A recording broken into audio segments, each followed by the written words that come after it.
What's good, Hawk Nation? It's your boy MI4K20 making this quick video. I ain't got on my Hawks gear because I'm about to get ready to hit the gym, but I want to do a quick video real quick before we start this Eastern Conference final series. First of all, got to tip my cap to the boys. Just no Hawks fan predicted when we did our predictions at the beginning of the season in these Hawks groups that I'm in, New Pack City, shout out New Pack City. Nobody thought we was going to the Eastern Conference Finals. We are a bunch of realistic Hawks fans. We diehards, been cheering for the Hawks for decades.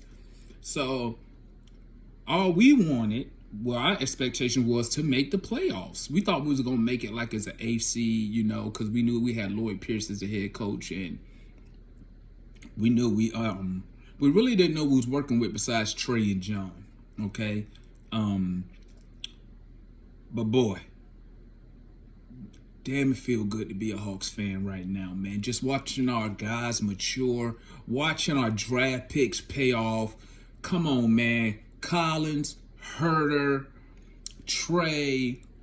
I mean, it's just awesome when you see your draft picks develop and become major pieces of a rebuild and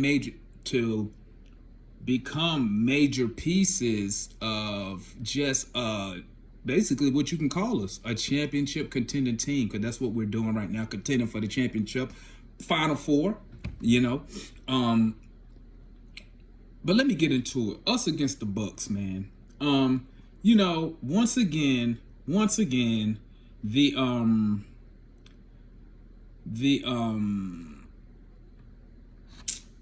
media gives us no chance. Same thing they said when we played the Knicks. Same thing they said when we played the Sixers. They talk about, well, if Embiid play, if Embiid don't play. Well, Embiid played every game, and we won 3 games on the road. So there you go. With 3 all defensive team players who was supposed to stop Trey Young. Trey Young averaged 29 and 10. So if that's stopping Trey Young, I'll take that all day. So now, I was watching sports TV, listening to Skip, Shannon, Stephen A, Max. And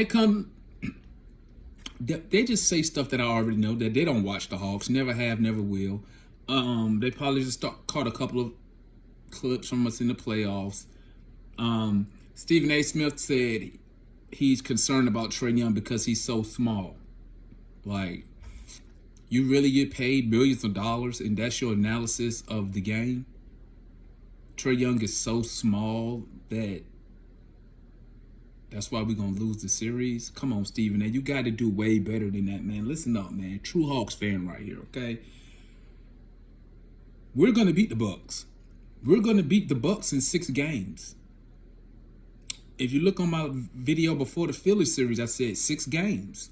We went 7. Should have won in 6. Just like everybody say Philly should have won in 5. We should have won in 6. But neither here or there, but we're going to win in 6. And I'm going to tell you what this is what we got to do to win, guys. Giannis, turn him into a shooter. We need to turn Giannis into a shooter, okay? And if he beat us shooting the ball, I'll tip my cap to that. I'll tip my cap if he hitting mid-range and threes. I'll tip my cap. But what we can't allow Giannis to do is establish his presence in the paint. Everybody know what he's going to do. He's going to get the ball. He's going to attack the rim, dip the shoulder, do that Euro. He do the same shit all the time. And we should be taking a page from Miami and just building a wall and making them shoot the ball. Point blank period. Okay? Word is that Cam Reddish may make a return for this series. That's big for us, especially on the defensive end. Cam Reddish is 6'9". He probably 6'10". He probably taller than that. But he plays great man defense. Great defense. Has the size, the length. We could put him on Middleton.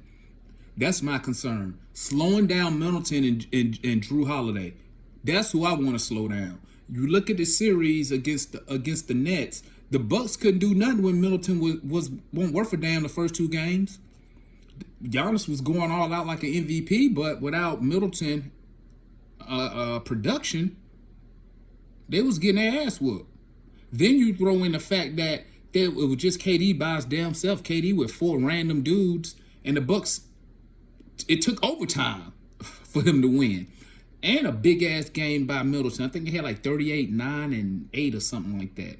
So we need to key on Middleton, make Giannis a shooter. But I think the biggest thing that we have over the Bucks that for some reason the media don't want to address is we're the deeper team. We have a way better bench than the Bucks. We can go deep. Okay? How deep? We can go deep. We go about 10 deep. You got to figure that Kevin Huerter, who had 27 points in the closeout game against Philly, when Hunter playing, Kevin Huerter don't even start for us. He's on our bench mob. So I'm just putting that out there so people understand how deep we really are. Okay? I got the Hawks in 6. If we can control Middleton, turn Giannis into a shooter, and I need my bench to create the separation. So this is what I need. If my starters can go in the game, get the lead, hold the lead, or keep it within, say, 5 to 10 points, when the bench come in, you need that bench to ignite us. The bench is what's got us over the 25-point lead by Philly, over the 18-point lead by Philly. They also extended the lead against Philly in game 1, went from 12-point lead to like a 25-point lead. So that's going to be the make or break for us is our bench and how we defend the Bucks. Can we keep Giannis out of the paint? Can we limit that Euro on them dunks? Can we get on the shooters? If we can we hold Middleton to under 20? I think that's a realistic goal. We can hold Middleton under 20, keep Drew around that same thing.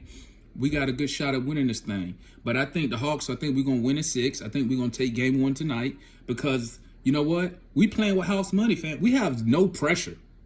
No pressure whatsoever. 0. So, you know, we playing loose. And shout out Nate McMillan.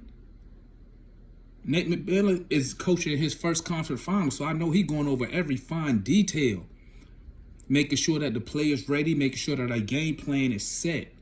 And if you didn't know, we 35-11 under Nate McMillan when he took over. So the boys, the boys just believe now. They believe everything Nate McMillan tell them. They believe it, and it's coming to fruition. You can see it on the court. You can see the camaraderie between the players. You know, it's just a good place to be. The Atlanta Hawks is a good organization to be at this time. You know, and you know I really hate that the media don't put in no time to learn about the team. They probably didn't know we had Kevin Huerter until the other day, until Sunday. But Kevin Huerter, us true Hawks fans, we been know that about Kevin Huerter. Only complaint we ever had about Kevin Huerter that he just not aggressive. He just don't shoot the ball enough. The boy's a stone cold killer on the court. Don't get it twisted, you know. So, you know, and I just hate that the media don't take time, don't put forth the effort to look into the team, man. It's like they just show up to work and just run off at the mouth about the Atlanta Hawks. But guess what? Teams is learning today. Casual fans is learning today.